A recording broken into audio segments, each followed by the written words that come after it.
Hello ಮಕ್ಕಳೇ, ನಮಸ್ಕಾರ. ನಿಮ್ಮೆಲ್ಲರಿಗೂ PUC ಅಟ್ ಪರೀಕ್ಷೆ ಕಾಮರ್ಸ್ ಚಾನಲ್ಗೆ ಪ್ರೀತಿಯ ಸ್ವಾಗತ. ನಾನು ನಿಮ್ಮ ಸ್ಟ್ಯಾಟಿಸ್ಟಿಕ್ಸ್ ಲೆಕ್ಚರರ್ ಕುಮಾರ್. ಈಗ ನಮ್ಮ PUC ಕಾಮರ್ಸಲ್ಲಿ ನಮ್ಮ ಸ್ಟ್ಯಾಟಿಸ್ಟಿಕ್ಸ್ ಸಿಲೆಬಸ್ ನೋಡಿ ನಿಮ್ಗೆ ತುಂಬ ಟೆನ್ಷನ್ ಆಗ್ತಾ ಇದೆಯಾ? ಅಯ್ಯಯ್ಯೋ, ಎಷ್ಟೊಂದು ಸಿಲೆಬಸ್ ಇದೆಯಲ್ಲ, ಇದನ್ನ ಹೆಂಗೆ ಓದಬೇಕು, ಹೇಗೆ ಪ್ರಿಪೇರ್ ಆಗಬೇಕು ಎಕ್ಸಾಮ್ಗೆ? ಸೊ ಟೆನ್ಷನ್ನೇ ಬೇಡ. ನಿಮ್ಮ ಈ ಎಲ್ಲ ಪ್ರಾಬ್ಲಮ್ಸ್ಗೆ ನಮ್ಮ ಪರೀಕ್ಷೆ channel one stop solution. So what are we offering for you? ನಮ್ಮ ಪರೀಕ್ಷೆ ಚಾನಲಲ್ಲಿ PU1 ಮತ್ತು PU2 ಕಂಪ್ಲೀಟ್ ಸಿಲೆಬಸ್ನ ನಾವು ಕನ್ನಡದಲ್ಲೇ ಎಕ್ಸ್ಪ್ಲೇನ್ ಮಾಡ್ತಾ ಇದ್ದೀವಿ. ಅಷ್ಟೇ ಅಲ್ಲ, according to Karnataka state syllabus ನಾವು ಕಂಪ್ಲೀಟ್ ಸಿಲೆಬಸ್ನ ಮುಗಿಸಿ ನಿಮಗೆ PDF ನೋಟ್ಸ್ನ ಕೂಡ ಪ್ರೊವೈಡ್ ಮಾಡ್ತಾ ಇದ್ದೀವಿ. ಎಲ್ಲಿ? ನಮ್ಮ PUC ಪರೀಕ್ಷೆ ಆ್ಯಪಲ್ಲಿ ಪ್ರತಿಯೊಂದು ಸ್ಟಡಿ ಮೆಟೀರಿಯಲ್ಸ್ನ ಕೂಡ ಅಪ್ಲೋಡ್ ಮಾಡ್ತಾ ಇದ್ದೀವಿ. ಅಷ್ಟೇ ಅಲ್ಲ, ಎಕ್ಸಾಮ್ ಪ್ರಿಪ್ರೇಷನ್ಗೆ ಟಿಪ್ಸ್ ಆಗಲಿ, ರಿವಿಷನ್ ಆಗಲಿ ಮತ್ತು ಪ್ರೀವಿಯಸ್ ಇಯರ್ ಕ್ವಶನ್ ಪೇಪರ್ಸ್ನ ಕೂಡ ನಾವು ನಿಮಗೆ ಸಾಲ್ವ್ ಮಾಡಿ ಕೊಡ್ತೀವಿ. ಅಷ್ಟೇ ಅಲ್ಲದೆ ಡೌಟ್ ಸಾಲ್ವಿಂಗ್ ಸೆಷನ್ನ ಕೂಡ ಮಾಡ್ತಾ ಇದ್ದೀವಿ, ಅದು ಕೂಡ ಲೈವ್ ಆಗಿ. ಅದಲ್ಲದೆ ನಿಮಗೆ ಕರಿಯರ್ ಗೈಡೆನ್ಸ್ನ ಕೂಡ ಪ್ರೊವೈಡ್ ಮಾಡ್ತಾ ಇದ್ದೀವಿ. ಮತ್ತಿನ್ಯಾಕೆ ತಡ? ಇಷ್ಟೆಲ್ಲ ಬೆನಿಫಿಟ್ಸ್ನ ನಿಮಗೋಸ್ಕರ ಕೊಡ್ತಾ ಇರಬೇಕಾದ್ರೆ ಹಿಂದೆ ನಮ್ಮ PUC ಅಟ್ ಪರೀಕ್ಷೆ ಕಾಮರ್ಸ್ ಚಾನಲ್ನ ಸಬ್ಸ್ಕ್ರೈಬ್ ಆಗಿ ಮತ್ತು ನಿಮ್ಮ ಫ್ರೆಂಡ್ಸ್ ಜೊತೆ ಕೂಡ ಶೇರ್ ಮಾಡಿ. ಸೊ ನಮ್ಮ ಸ್ಟ್ಯಾಟಿಸ್ಟಿಕ್ಸ್ ಸಿಲೆಬಸ್ ಏನಿದೆ ಅಂತ ನೋಡೋಣ ಬನ್ನಿ ಈಗ. ಸೊ ನಮ್ಮ ಫಸ್ಟ್ PUC ಸ್ಟ್ಯಾಟಿಸ್ಟಿಕ್ಸ್ ಸಿಲೆಬಸ್ ಹೇಗಿದೆ ಅಂದರೆ, to start with introduction to statistics ಇದೆ ಮತ್ತು ಸಮ್ ಬೇಸಿಕ್ ಕಾನ್ಸೆಪ್ಟ್ಸ್. ಸೊ ಇಲ್ಲೇನು ಮಾಡ್ತೀವಿ, ನಮ್ಮ ಫಸ್ಟ್ PUCಯಲ್ಲಿ ಸ್ಟ್ಯಾಟಿಸ್ಟಿಕ್ಸ್ ಅಂದರೆ ಏನಂತ ಅರ್ಥ ಮಾಡ್ಕೊತೀವಿ, what are its functions, characteristics, ಅದನ್ನೆಲ್ಲ ಅರ್ಥ ಮಾಡಿಕೊಂಡು what are some of the basic terminologies in statistics ಅದನ್ನೆಲ್ಲ ಇಲ್ಲಿ ಕಲಿತೀವಿ. ಅದಾದಮೇಲೆ ಆರ್ಗನೈಸೇಷನ್ ಆಫ್ ಡೇಟಾ, ಇಲ್ಲೇನು ಮಾಡ್ತಾ ಇದ್ದೀವಿ, ಡೇಟಾನ ಹೇಗೆ ಕಲೆಕ್ಟ್ ಮಾಡಬೇಕು ಅದನ್ನು ಇನ್ ಡೀಟೇಲಾಗಿ ನಾವು ಸ್ಟಡಿ ಮಾಡೋದು ಆರ್ಗನೈಸೇಷನ್ ಆಫ್ ಡೇಟಾ. ಓಕೆನಾ? ನೆಕ್ಸ್ಟ್, ಡೇಟಾನ ಕಲೆಕ್ಟ್ ಆದಮೇಲೆ ಹ್ಯೂಜ್ ವಾಲ್ಯೂಮ್ ಡೇಟಾ ಇದೆ, ಅದನ್ನು ಕ್ಲಾಸಿಫೈ ಮಾಡಿ ಟ್ಯಾಬ್ಯುಲರ್ ಪ್ರೆಸೆಂಟೇಷನಲ್ಲಿ ಪ್ರೆಸೆಂಟ್ ಮಾಡೋದಕ್ಕೆ ಕ್ಲಾಸಿಫಿಕೇಷನ್ ಆ್ಯಂಡ್ ಟ್ಯಾಬ್ಯುಲೇಷನ್. ಓಕೆ, ಈಗ ನಮ್ಮ ಡೇಟಾ ಕಲೆಕ್ಟ್ ಆಗಿದೆ, ಕ್ಲಾಸಿಫೈ ಆಗಿ ಟ್ಯಾಬ್ಯುಲರ್ ಪ್ರೆಸೆಂಟೇಷನ್ ಬಂದಿದೆ. ನೆಕ್ಸ್ಟ್ ಏನು ಮಾಡ್ತೀವಿ, diagrammatic and graphical representation of that data for various data types. ನಾವು ಯಾವ ರೀತಿ ಡಯಾಗ್ರಾಮ್ಸ್ ಮತ್ತು ಗ್ರಾಫ್ಸ್ ಹಾಕ್ಬೋದು ಅಂತ ಕಲಿತೀವಿ. ಅದಾದಮೇಲೆ we have analysis of univariate data. ಇಲ್ಲೇನು ಮಾಡ್ತಾ ಇದ್ದೀವಿ ನಾವು, analysis of univariate data. Univariate ಅಂದರೆ ಸಿಂಗಲ್ ವೇರಿಯೇಬಲ್ ಅಂತ. ಸೊ ಒಂದು ಸಿಂಗಲ್ ವೇರಿಯೇಬಲ್ ಬಗ್ಗೆ ಡೇಟಾ ಇದ್ದಾಗ ಅದರಿಂದ ಏನೆಲ್ಲ ನಾವು ಸ್ಟಡಿ ಮಾಡ್ಬೋದು, ವಾಟ್ ಇಟ್ ಈಸ್ ಡಿಸ್ಕ್ರೈಬಿಂಗ್, ಕಂಪ್ಲೀಟಾಗಿ ನಾವು ಮೆಷರ್ ಮಾಡೋದೇ analysis of univariate data. Okay, ಅದಾದಮೇಲೆ ನಮಗೆ ಬರುತ್ತೆ analysis of bivariate data. Bivariate ಅಂದರೆ ಏನು, ಎರಡು ವೇರಿಯೇಬಲ್. ಓಕೆ, ಸೊ ಎರಡು ವೇರಿಯೇಬಲ್ ಇದ್ದಾಗ ಅದ್ರ ಮಧ್ಯೆ ರಿಲೇಷನ್ಶಿಪ್ ಸ್ಟಡಿ ಮಾಡೋದು, how they are associated with each other, ಅದನ್ನು ಡೀಟೇಲಾಗಿ ಸ್ಟಡಿ ಮಾಡೋದು with the help of correlation and regression.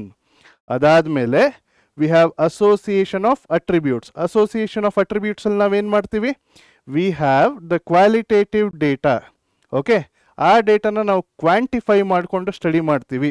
That's what will do in association of attributes. Interpolation and extrapolation, it is a technique where we find the missing value. ಒಂದು data ಇದೆ, ಅದರಲ್ಲಿ ಯಾವುದಾದ್ರು missing value ಇದ್ದರೆ ಅದನ್ನು ಹೇಗೆ find out ಮಾಡೋದು, ಅದನ್ನು ನಾವು ಈ ಯೂನಿಟಲ್ಲಿ ಕಲಿತೀವಿ.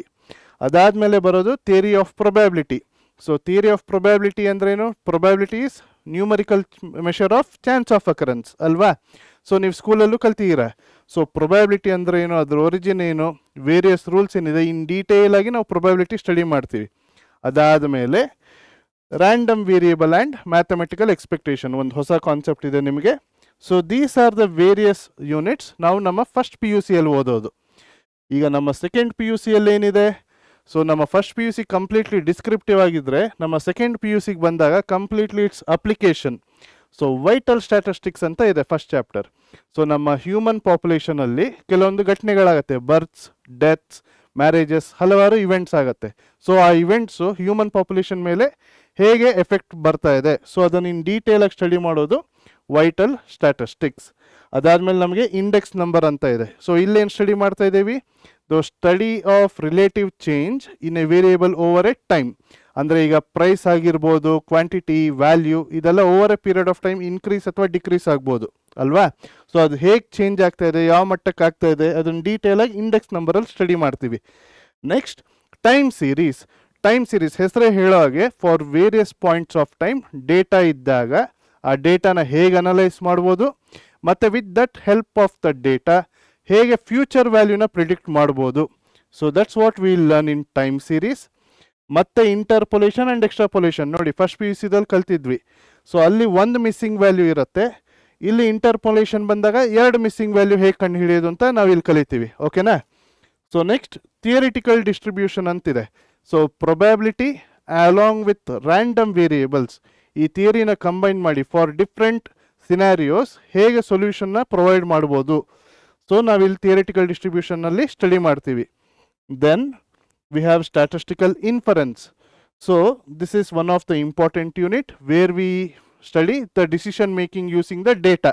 Okay, data iddaga how we can take decisions, whether we can accept or reject, idana in detail agi study ಮಾಡ್ತೀವಿ. ಅದಾದ್ಮೇಲೆ ಸ್ಟ್ಯಾಟಿಸ್ಟಿಕಲ್ ಕ್ವಾಲಿಟಿ ಕಂಟ್ರೋಲ್. ಸೊ ಯಾವ್ದಾದ್ರು ಒಂದು ಪ್ರಾಡಕ್ಟ್ ಇದ್ದಾಗ ಅದು ಮ್ಯಾನುಫ್ಯಾಕ್ಚರಿಂಗ್ ಪ್ರೊಸೆಸ್ ಆಗ್ತಾ ಇರ್ಬೋದು, ಅಥವಾ ಅದು ಮ್ಯಾನುಫ್ಯಾಕ್ಚರ್ ಆಗಿ ಹೊರಗಡೆ ಹೋಗಕ್ಕೆ ರೆಡಿ ಆಗಿರ್ಬೋದು. ಸೊ ಆ ಪ್ರಾಡಕ್ಟ್ ಮ್ಯಾನುಫ್ಯಾಕ್ಚರ್ ಆದಮೇಲೆ ಅದರ ಕ್ವಾಲಿಟಿ ಚೆಕಿಂಗ್ ಬಗ್ಗೆ ಡೀಟೇಲಾಗಿ ಸ್ಟಡಿ ಮಾಡೋದಕ್ಕೆ we make use of statistical quality control. ಅದೇ ರೀತಿ we have operation research. So operation ರಿಸರ್ಚಲ್ಲಿ ಸೆವರಲ್ ಸಬ್ ಯೂನಿಟ್ಸ್ ಇದೆ. ಸೊ ಇಲ್ಲಿ ನಾವೇನು ಡೀಟೇಲಾಗಿ ಸ್ಟಡಿ ಮಾಡ್ತಾ ಇದ್ದೀವಿ ಅಂದರೆ, here we are trying to optimisation ಅಂದರೆ ಏನು? ಒಂದು ಪ್ರೊಸೆಸ್ಸಲ್ಲಿ we are either trying to get maximum profit ಅಥವಾ we are trying to minimise our cost. So ಇದನ್ನು ಇನ್ ಡೀಟೇಲ್ ಆಗಿ ನಾವು ಸ್ಟಡಿ ಮಾಡೋದು using various techniques. Linear programming problem ಅಂತಿದೆ, transportation problem, game theory, replacement and inventory theory ಅಂತಿದೆ. So this is just an overview of ನಮ್ಮ statistics syllabus. ಏನು tension ಬೇಡ, syllabus ಎಷ್ಟೇ ಕಾಂಪ್ಲೆಕ್ಸ್ ಆಗಿರಲಿ ಅದನ್ನೆಲ್ಲ ಸಿಂಪ್ಲಿಫೈ ಮಾಡಿ ನಿಮಗೆ ಸಿಂಪಲಾಗಿ ಹೇಳ್ಕೊಡ್ತೀವಿ. ಓಕೆನಾ? ಫನ್ನಾಗಿ ಮಜಾ ಮಾಡ್ತಾ ಪ್ರತಿಯೊಂದನ್ನು ನಾವು ಕಲಿಯೋಣ. ಓಕೆನಾ? ಸೊ ಹಿಂದೆ ನಮ್ಮ ಕಾಮರ್ಸ್ ಇದನ್ನೆಲ್ಲ ನೀವು ಕಲಿಬೇಕು ಅಂದರೆ ಹಿಂದೆ ನಮ್ಮ ಕಾಮರ್ಸ್ ಚಾನಲ್ಗೆ ಸಬ್ಸ್ಕ್ರೈಬ್ ಆಗಿ ಮತ್ತು ನಿಮ್ಮ ಫ್ರೆಂಡ್ಸ್ ಜೊತೆ ಕೂಡ ಶೇರ್ ಮಾಡಿ. ಓಕೆ?